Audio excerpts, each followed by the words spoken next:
Sometimes when I'm on YouTube, I feel like I'm at a hairdresser's. So many people gossip in hairdressers, they congregate, they gossip, and they talk, they chat their business, air stuff about their lives. And sometimes I feel when I'm on YouTube that I'm in some kind of fishbowl hairdresser. Um, I'm going to tell you a story before I get started on the goings on YouTube in relation to a certain Irish person. Um, Quite a while ago, and it only entered my mind the other day. And the only person that knows about this that I've shared this with is my mother. No one else knows. Um, a while ago, when I was living in Buckinghamshire, in the house that I've got on my community post, I told you I grew up a middle class girl. I went to an all girls private school, and I was rebellious, so I often had problems, issues with my parents. And there was one time that I had left home and found myself in, you know, circumstances where I was going from one place to the next. Obviously I was a teenager at this time, young, about, 18 or whatever. And I met this guy, and he did housing stuff. It just goes to show you, living a middle class life, going to a private school, living in a nice house doesn't make everything perfect. Anyway, I met this guy much older than me, probably, but my dad's age.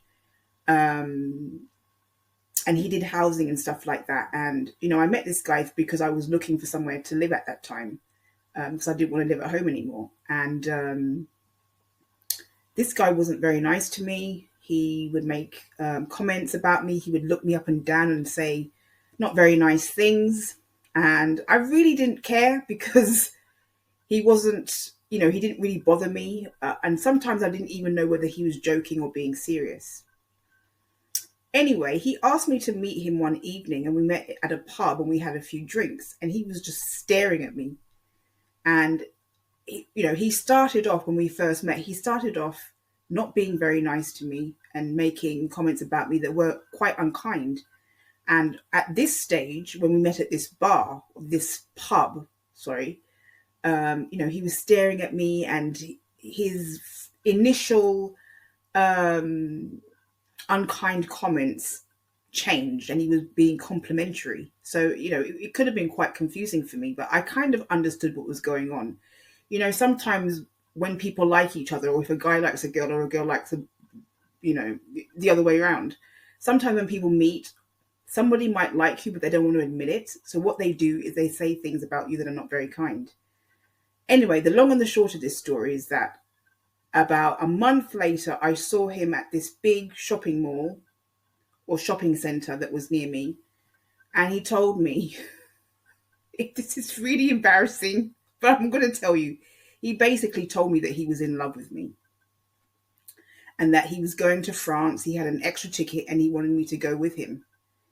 This was very uncomfortable for me. In fact, I preferred it when I met him, when he was saying unkind things to me. I'd prefer if he'd just revert back to being that way towards me, making snarky comments and not being very nice.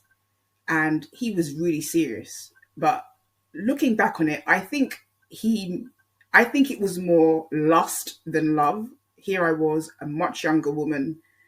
He was older, and he was probably bored in his marriage. But at the time, I didn't really know he was married, or at least didn't know if he was cohabiting or was really married.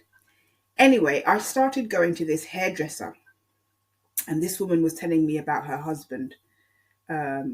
She had kids before, and she'd been married before, but this was like a relationship that she'd been with this guy for a few years, and she was just telling me how wonderful he was. I went to this hairdresser's a few times because my other hairdresser had basically gone out of business because she'd been deported back to Jamaica, which is a whole nother story. Anyway, I'm sitting in this hairdresser one day, and the World Cup was on. And my hairdresser said to me that, the hairdresser that was telling me about this husband that she's got that's so wonderful, said her husband is coming to put a television in the salon because we wanted to watch the World Cup. So anyway, we're sitting there waiting for this husband, and lo and behold, the husband who came to put the TV into the hairdressing salon was the same man that had told me that he was in love with me. I nearly fell off my chair. When we saw each other, we looked up, we were both stunned, and I looked away immediately. I could not believe that this woman who was telling me how great her husband is was the same man who'd been telling me that he was in love with me and that he wanted to take me to France. I never looked at him the whole time he was there. I saw him once and I nearly fell off my chair when he came into the salon. And I never looked up. I never looked at him again. And I'm sure he was stunned when he saw me too, and probably quite nervous because he probably thought that I would tell, his wife.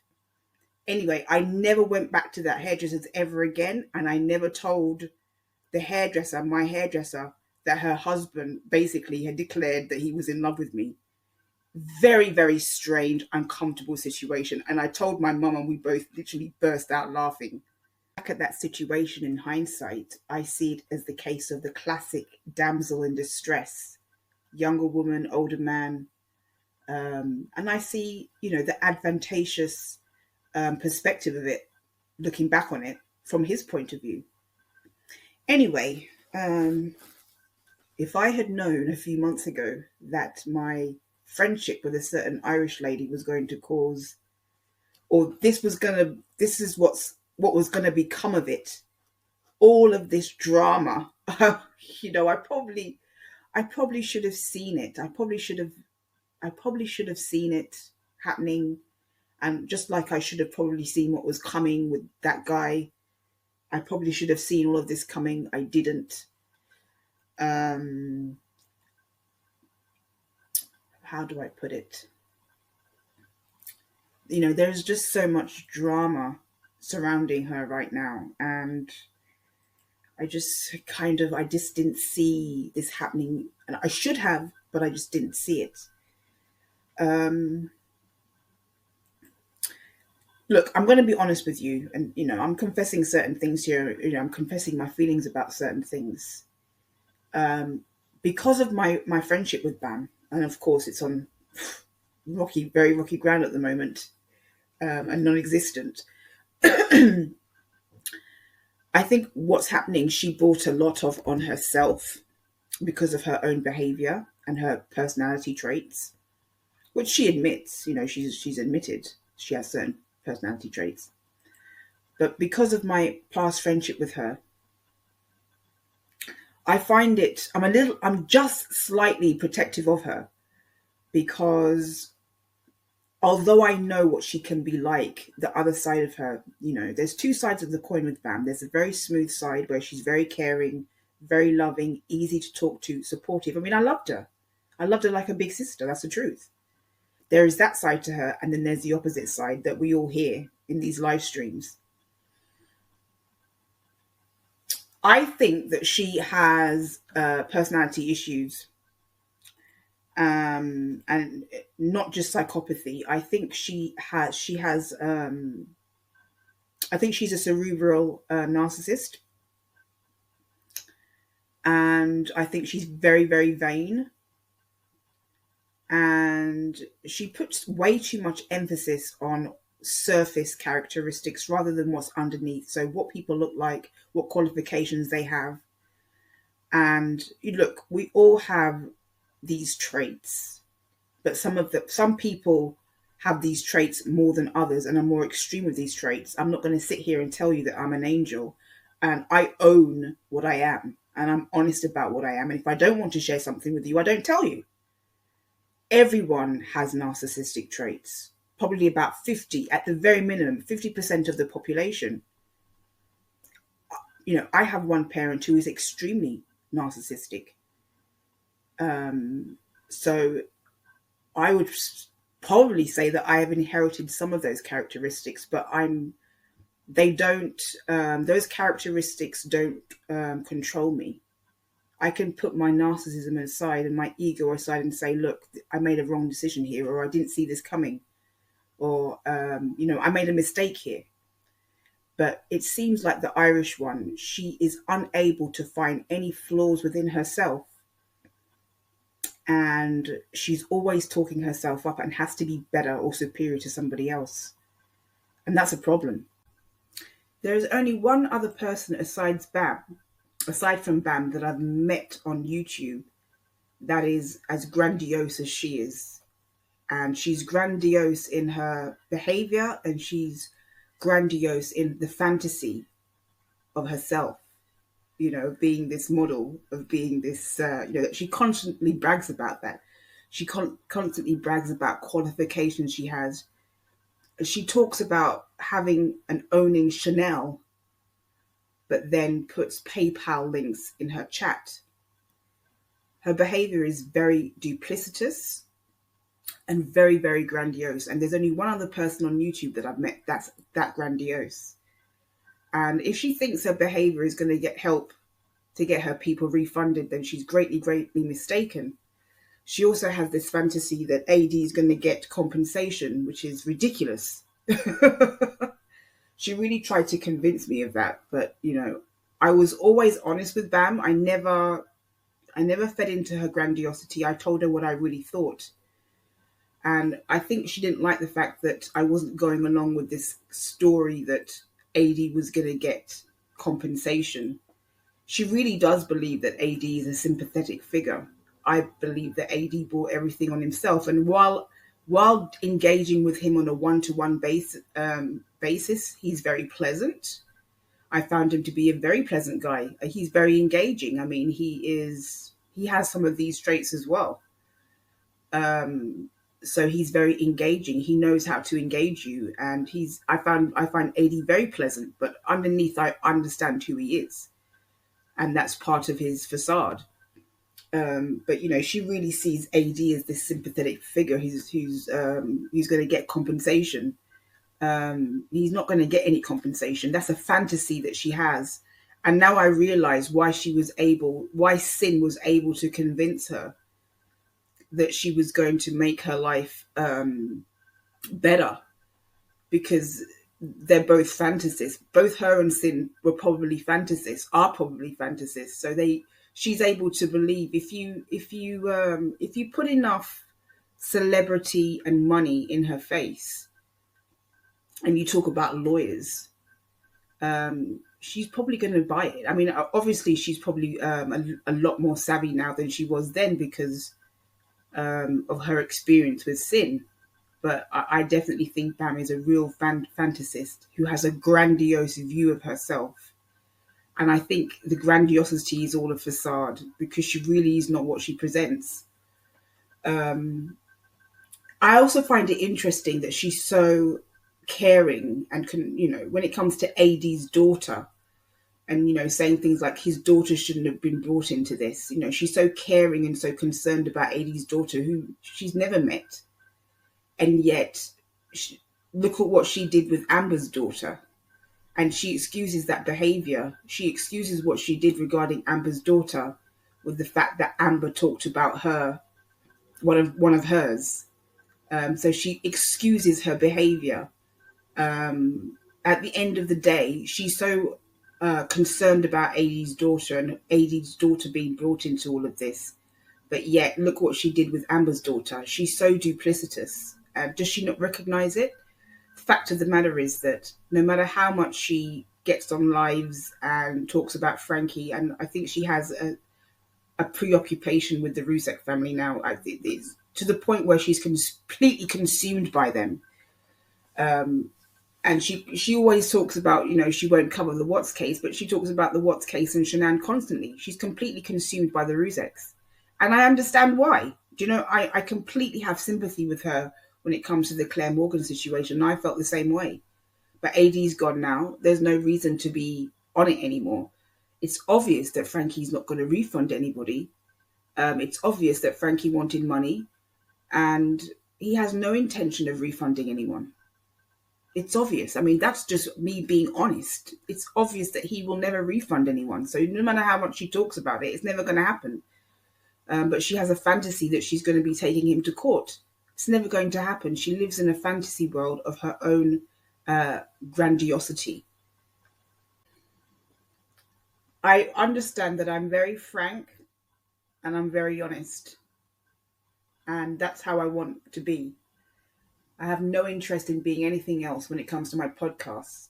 Like I said, if I'm going to tell you something, if I'm going to say something to you, I'm going to share something with you, I'm going to be 100% honest about it.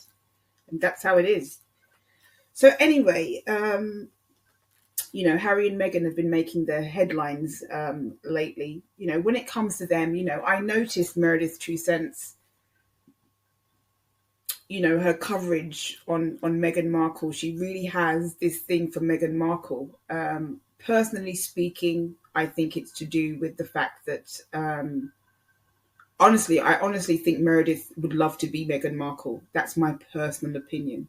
I was going to do a video on Meredith's 2 cents regarding Meghan Markle and the comments that she's made about Meghan Markle, but I eventually decided that I wouldn't bother giving her that airtime.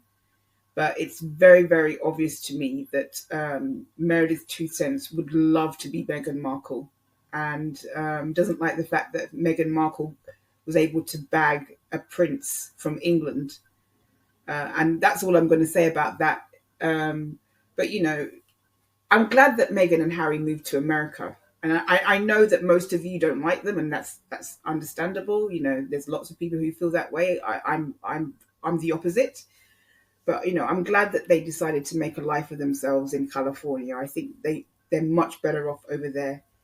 I'm going to be watching the new episodes of The Crown, which I've been pretty much ignoring since it's been on Netflix. But I really want to watch what they make of Princess Diana's final days. Princess Diana was so popular, and she was the poor little rich girl. I mean, she had so many issues with the royal family, and she was basically not accepted by them. She really wasn't. She was expected to behave in a certain way, and she was supposed to be stiff upper lip, cold, and she was expected to conform, but she wasn't that type of person. She was somebody who was wanted to be loved and wasn't loved by she wasn't loved by the man that she was married to and had the 2 boys for, because he loved Camilla. And she found love with the common man. She found love with socializing with people who were opposite, who grew up opposite from her. I mean, she grew up in a very wealthy household.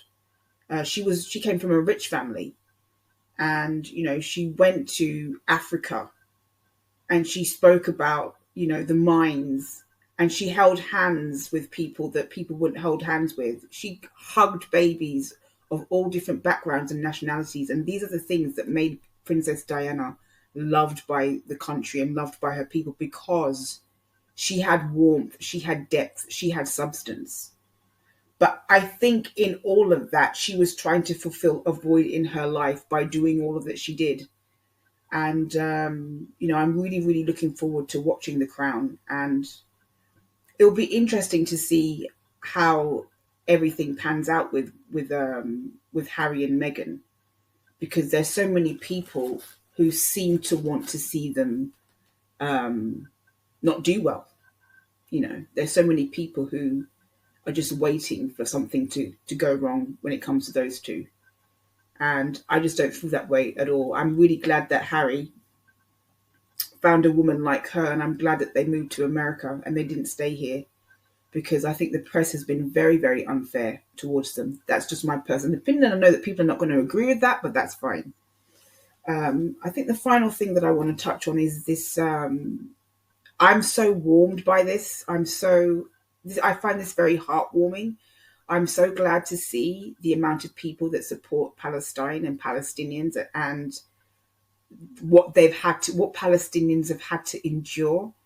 There was a massive standstill in London yesterday with pro-Palestinians on the streets, and there were so many people, hundreds of thousands of people, and with all that came with it, it really, really does warm my heart to see that people are starting to see things from both sides, and they're starting to see that the Palestinians deserve a voice and they deserve freedom, and people are starting to see that, yes, what happened on October the 7th with the Israelis was not supposed to happen, should never have happened, was absolutely wrong.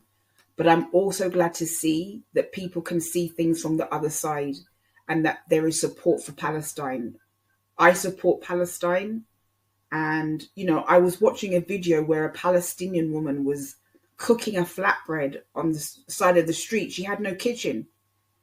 It's amazing what people can do with such little. This woman had no kitchen.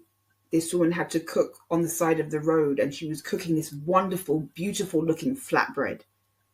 And it's all she had. And I'm just glad to see support for Palestine. Palestinians need to be free, and they need to get their land back, at least some of their land back.